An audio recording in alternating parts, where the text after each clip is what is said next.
There is a particular silence that exists only in a house after the heat has been off for too long. It's not just an absence of sound, it's a presence.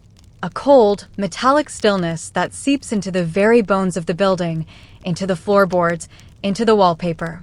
You can feel it on your skin. A clammy film that whispers of emptiness.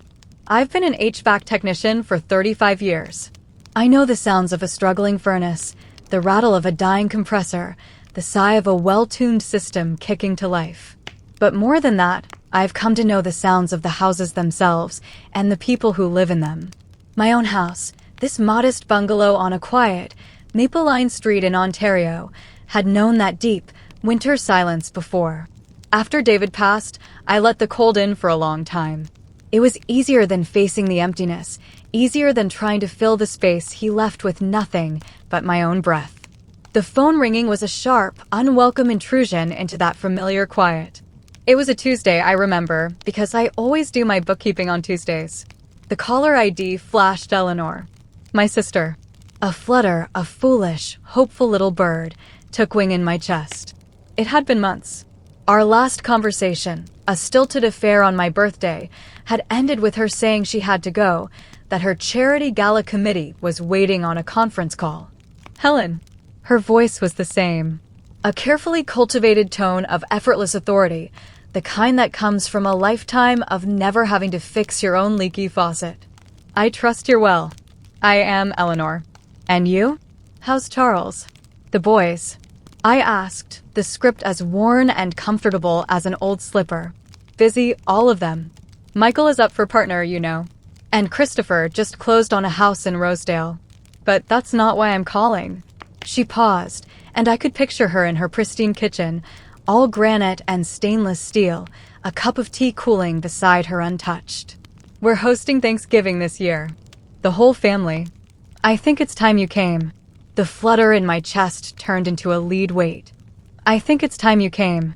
Not, we'd love to have you. Not, we miss you. It was a summons, a item on a checklist of familial duties being ticked off. A charity case to be slotted in between the fine china and the silverware. Oh, was all I could manage. My eyes wandered to the photograph on the mantelpiece. David and I, laughing, covered in dust and sweat, standing in front of our first house, a fixer-upper we'd poured our hearts into. He'd been an electrician. We were a pair, he and I, tradespeople. A fact Eleanor had always treated as a mild, persistent social embarrassment. It's at 4, she continued, mistaking my silence for acquiescence. And, Helen, please, dress appropriately. You know how Mother feels about those work clothes. Those work clothes. My uniform. A pair of sturdy navy trousers, a polo shirt with Anderson Climate Control, embroidered over the heart, and a thick, warm jacket for the winter months. They were honest clothes. They paid the mortgage after David was gone. They put food on the table. They were the clothes I was wearing when I crawled through damp crawl spaces and scaled ladders to rooftop units in the biting wind. To Eleanor, they might as well have been rags. I'll be there, I said, my voice quiet. The hope, that stupid little bird, was gone. In its place was a dull, familiar ache. The week passed in a blur of work. I serviced a furnace for an elderly couple who paid me in cookies and stories of their grandkids. I installed a new thermostat for a young family, their newborn baby sleeping peacefully in a nearby room, reliant on the gentle hum of the machine I was calibrating. There was dignity in this work. There was purpose. I kept telling myself that, a mantra against the creeping dread of Thanksgiving. The day arrived, iron gray and spitting a cold, miserable rain. I took extra care with my appearance. I wore the one good dress I owned, a simple navy wool shift I'd bought for David's funeral. It hung a little looser on me now. I applied a faint touch of lipstick, brushed my silver hair until it shone. I looked presentable, respectable. But as I stood on Eleanor's sprawling, perfectly manicured doorstep, under the grandiose portico, I felt like an imposter. I could still smell the faint, honest scent of refrigerant and metal on my hands, no matter how much I'd scrubbed. Eleanor opened the door. She was a vision in cream silk, a single strand of pearls at her throat. Her smile was tight, a quick appraisal of my form before she gestured me inside. Helen, you're here. Good. The house was a temple to good taste. Everything was beige, taupe, and ivory. It was warm, oppressively so. The heat was cranked up, a dry, artificial warmth that felt like it was being forced upon you. I could hear the low, powerful hum of the furnace in the basement, a top-of-the-line model I'd recommended against for its inefficiency and noise, but Charles had bought it for the brand name alone. The air was thick with the scent of roasting turkey and expensive perfume. My mother, seated in her customary wingback chair like a queen holding court, gave me a thin, watery smile. Helen, you look tired. Still working with all those machines. Before I could answer, my nephews, Michael and Christopher, approached with their sleek, polished wives. Their handshakes were firm, their smiles brilliant and vacant. They talked of stock options, real estate portfolios, and ski trips to Whistler. I stood there, my simple dress feeling cheaper by the minute, my world of service calls and blown capacitors a million miles away. I was a ghost at their feast, a specter from a life they couldn't comprehend and didn't care to. I drifted towards the kitchen, seeking refuge. Eleanor was frantically whisking gravy, her face flushed. The heat in this room is unbearable, she muttered. Charles, can you check the thermostat? It feels like a sauna in here. Charles, my brother-in-law, fiddled with the sleek digital panel on the wall. It says it's set to 72. Must be a sensor issue. I couldn't help myself. It was instinct, 35 years of training. It's likely a zoning problem, Eleanor, I said gently. The kitchen, with the oven on for hours, creates its own heat load. The thermostat in the hall can't read the temperature in here accurately. If you have a portable fan, it would help circulate the air and... I stopped. The look on her face was not one of gratitude or curiosity. It was a look of pure, unadulterated contempt. Her eyes, so like my own, narrowed. The carefully constructed politeness of the afternoon shattered. Helen, she said, her voice dangerously low. I did not ask for your professional opinion. I don't need a lesson in thermodynamics from you in the middle of preparing Thanksgiving dinner. We are not in some cramped basement. This is my home. The words hung in the overheated air, sharp and ugly. The young women, my nieces-in-law, exchanged amused glances. My mother looked away, feigning interest in a painting on the wall. I was only trying to help, I whispered, my face burning with a humiliation I hadn't felt since I was a child. Help. Eleanor let out a short, bitter laugh. You have no idea what help looks like, Helen. You never did. While I was building a life, a family, a home, you were playing with wrenches and getting your hands dirty. You think that makes you practical? It makes you common. David was the same. A charming, common man, and look where it got him. A heart attack on a job site. The world stopped. The roar of blood in my ears drowned out the clatter of pans, the murmur of conversation from the dining room. She had taken the most sacred, painful memory of my life and thrown it in my face like garbage. She had spat on David's grave. I couldn't breathe. The hot, dry air was suffocating me. I stared at her, at this stranger who shared my blood, and I saw not a sister, but a monument to coldness and pride. Get out, she said, her voice trembling with a rage that seemed to surprise even her. She pointed a perfectly manicured finger towards the front door. I want you to leave my house. Right now. There was no sound, no protest from anyone. They all just watched. The ghost was being exorcised. I didn't say a word. I turned, my legs moving on their own, and walked back through the beautiful, soulless house. I retrieved my coat from the closet, my movements slow and deliberate. I opened the heavy front door and stepped out into the cleansing, cold rain. I didn't look back. The door clicked shut behind me, a final, definitive sound. It was the sound of a lock turning, of a bridge burning to ashes. I stood there on the sidewalk, the freezing rain soaking through my good wool dress, and I felt a loneliness so vast and so profound, it felt like the end of the world. The drive home was a blur of rain-streaked windshield and silent, shuddering sobs.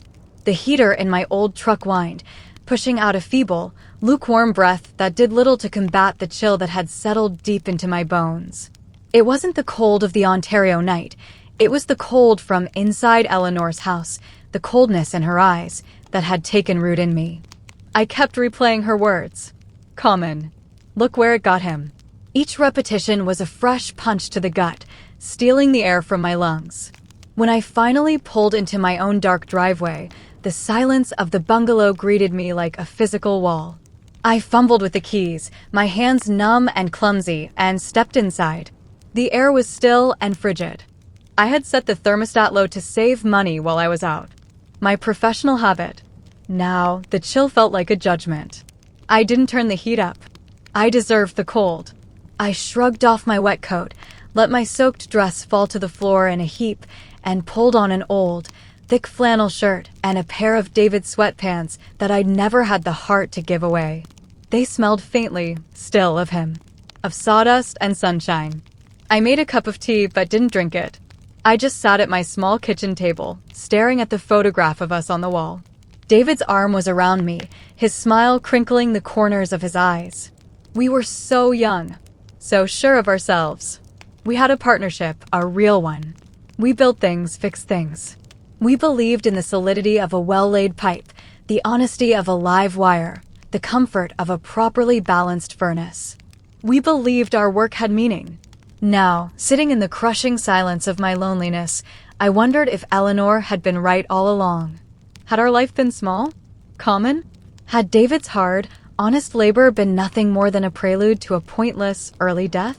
The phone rang, shrill and insistent, shattering the quiet. My heart hammered against my ribs. Eleanor. It had to be. Calling to apologize. The hope, that treacherous thing, sparked again. Maybe her anger had cooled. Maybe she'd realized the monstrous thing she'd said. I snatched the receiver. Hello. There was a pause, filled with static and the sound of ragged breathing. Then a young, female voice, thin and tight with panic. Is this Anderson Climate Control? The lady who fixes furnaces. The hope died as quickly as it had flared. It wasn't Eleanor. It was a customer. Of course it was. My business number was forwarded to my home line after hours. Yes, I said, my voice rough from crying. This is Helen Anderson. Oh, thank God. The voice broke into a sob. My furnace. It's making a terrible noise, and then it just stopped. And it's so cold. My baby, she's only 6 months old. I have her wrapped in blankets, but her little hands are so cold.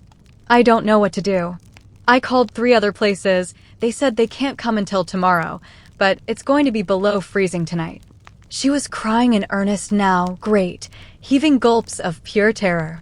The sound of it, the raw, maternal fear, cut through my self-pity like a scalpel. A baby. A cold baby. Where are you? I asked, my voice suddenly firm, my mind clicking into a gear it knew well. The professional gear. The fixer gear. 17 Oak Lane. In the Cedar Grove Apartments. Number 4B. Please, can you help me? I can pay.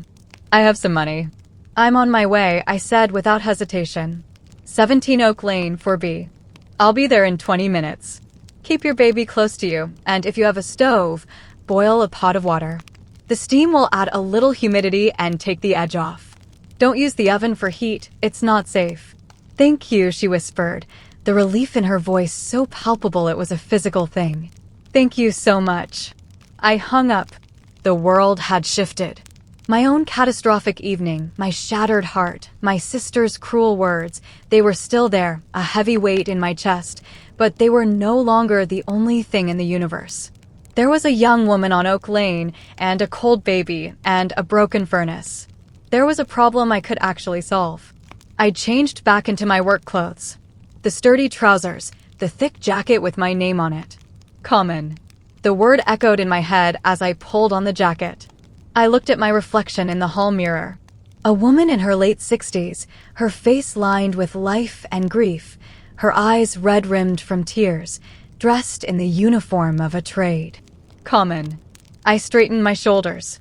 Common saves babies from the cold, I said to my reflection, my voice steady for the first time all night. The drive to Cedar Grove was swift. The rain had turned to a fine, icy mist. The apartment complex was a modest, slightly run-down series of two-story buildings. I found 4B and hauled my heavy toolkit from the truck. The cold air felt clean in my lungs, purging the last of Eleanor's stifling heat. The door was opened by a young woman. She couldn't have been more than 20. Her face was pale and streaked with tears, her eyes wide with fear. She was clutching a tiny, blanket-swaddled infant to her chest. The apartment was indeed cold, colder than mine had been. It had the bitter, damp chill of a space that has been losing heat for hours. "I'm Helen," I said, my voice gentle. "Chloe," she managed. "This is Lily. Thank you for coming." "Thank you." I gave her what I hoped was a reassuring smile and got to work. The furnace was in a small closet, an old, struggling unit. I listened. Nothing. I checked the power. It was on. Then I saw it. The pressure switch had failed. A simple, inexpensive part, but without it, the furnace wouldn't fire. A safety feature. It had done its job, but in doing so, it had left a young mother and her child in the cold. "I can fix this," I told her. "I have the part in my truck. It won't take long." Her shoulders slumped in relief. While I worked, replacing the small switch, she talked. The words tumbled out of her, fueled by adrenaline and gratitude. "My boyfriend, he left last month. Said he wasn't ready for all this. I lost my job at the diner because they cut my hours. I'm trying to get assistance, but it's so slow. I'm so scared. I just want to keep her warm." Her story was a familiar one in its outline, a story of being left behind, of struggling to stay afloat. It was my story in a different key. It was the story of so many people who didn't live in houses with granite countertops and silent, judging families. I finished the repair, closed the panel, and turned the thermostat. With a click and a healthy, familiar roar, the burners ignited. The blower kicked in, and a wave of beautiful, life-giving warm air began to push through the vents. Chloe closed her eyes, a single tear tracing a path down her cheek. She brought Lily's little hand up to her lips and kissed it. "Feel that, sweetheart?" she whispered. "The nice lady fixed it. We're going to be warm." I packed my tools. "It should be fine now. It's an old unit, though. You'll want to have it serviced properly in the spring." She looked at me, her eyes shining. "How much do I owe you?" I looked around the small apartment. The second-hand furniture. The stack of diapers on the table. The look of exhausted love on her face. I thought of Eleanor's pearls. I thought of David. "There's no charge," I said softly. Her face crumpled. "I can't. I have to pay you something." "You already did," I said, and I meant it. "You called. You let me help. That's enough." I wrote my personal cell number on the back of my business card. If it acts up again, or if you have any trouble, you call me directly. Day or night. Don't you hesitate. She took the card as if it were a holy relic. Then, to my utter surprise, she stepped forward and wrapped her free arm around me in a fierce, one-armed hug. The baby, Lily, nestled between us, made a soft, sleepy sound. "Thank you, Helen," she whispered into my shoulder. "You're an angel." I stood there in the warmth of that cramped apartment, holding this young stranger and her child, and I felt something inside me break open. Not a break of sadness, but a break of release. The ice that had formed in my heart at Eleanor's dinner table began to melt. The lead weight of her words, common, dirty, "Look where it got him," lost its power. They were just words. Empty, brittle things. What was real was the hum of this furnace. What was real was the warmth on my skin. What was real was the gratitude in this young woman's eyes and the peaceful sleep of her now warm baby. This was not a common life. This was a sacred life. This was a life of service. A life of meaning. David's life had meant something. My life meant something. I drove home through the quiet, sleeping town. The streets were glistening with rain. The Christmas lights were starting to appear on houses, fuzzy halos in the mist. The silence in my truck was no longer lonely. It was peaceful. I had been kicked out of one family, but in the deep of the night, I had found another. A smaller, more fragile one, perhaps, but one built on a foundation of need and help, not on judgment and status. When I walked back into my bungalow, I didn't feel the cold. I walked over to the thermostat and I turned it up. I deserve to be warm, too. Then I went to the mantelpiece and I picked up the photograph of David and me. I traced the outline of his smiling face with my finger. She was wrong, my love, I whispered to the quiet room. She was so very wrong. The ghost of myself, the one Eleanor had tried to banish, had been called back to life by a young woman's desperate voice in the dark. And I was solid once more. The weeks between Thanksgiving and Christmas are always the busiest for me. The cold settles in for good, a hard, permanent freeze that tests every furnace, every pipe, every bit of insulation in this town. That year, the work was a blessing. It was a physical, tangible world where problems had solutions. A frozen condensate line could be thawed.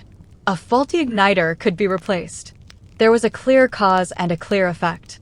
It was a welcome refuge from the messy, emotional chaos of my own family, a chaos that had gone radio silent.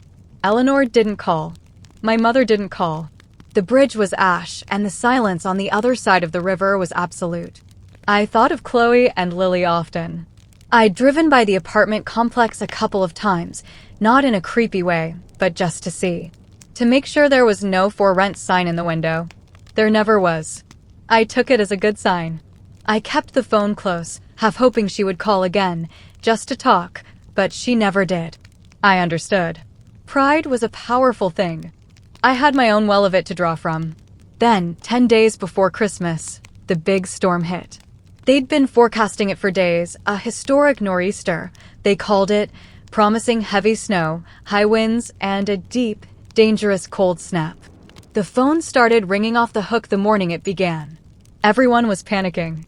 I worked a solid 12 hours, going from one emergency to the next, my breath pluming in the frozen air, my fingers numb inside my gloves. By 6 in the evening, the roads were becoming treacherous. The plows were struggling to keep up.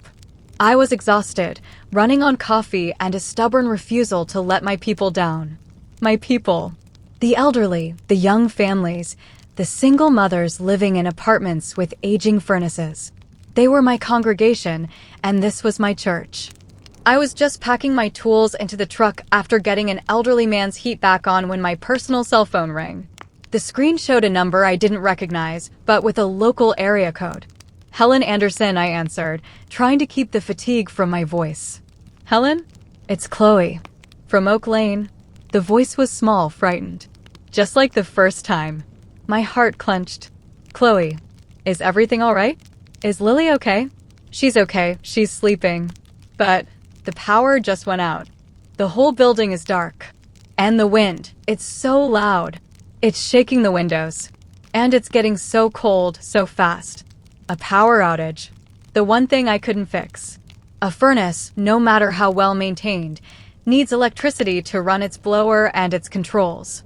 Okay, listen to me, I said, my mind racing. Do you have candles? Flashlights. A few. And my phone is charged. Good. Keep Lily bundled up. Use all the blankets you have. If you have a sleeping bag, that's even better. Get in it with her. Your body heat will keep her warm. I was reciting the standard advice, but it felt woefully inadequate. The temperature was plummeting. The apartment would be uninhabitable within a few hours. I'm scared, Helen, she whispered, and I could hear the tremor in her voice. What if the power doesn't come back on all night? I looked out the windshield of my truck. The snow was falling in thick, relentless sheets, whipped into a frenzy by the wind. The roads were a whiteout. It was foolish, maybe even dangerous, to be out in this. But I pictured her alone in the dark, holding her baby, listening to the storm rage, feeling the cold seep in. I pictured Eleanor's warm, overlit house. I knew which place had more humanity in it. I'm coming to get you, I said, the decision made in an instant. What? No, you can't drive in this. I have a 4-wheel drive and 35 years of Ontario winters under my belt. I'll be careful, but you can't stay there. You and Lily are coming to my house. I have a wood-burning fireplace. We'll be warm. There was a long silence on the other end. Then a choked sob. You do that for us? I'll be there in 20 minutes. Be ready. And bundle up. It's a blizzard out here. The drive to Oak Lane was the most white-knuckled of my life. The visibility was near zero. I crept along, my high beams reflecting off the swirling snow, creating a dizzying tunnel of white. The world had shrunk to the few feet of road directly in front of my bumper. It felt like an eternity, but finally, I saw the dim shape of the Cedar Grove apartments. Chloe was waiting just inside the main door, a bundle of blankets in her arms that I knew was Lily, a small backpack at her feet. Her face was a pale, frightened moon in the gloom. I jumped out, helped her into the truck, threw her bag in the back, and we inched our way back through the storm towards my home. When I finally pulled into my driveway, a profound sense of relief washed over me. We were safe. I got a fire going in the fireplace while Chloe unwrapped Lily. The baby's eyes were wide, taking in the new surroundings, but she was warm and quiet.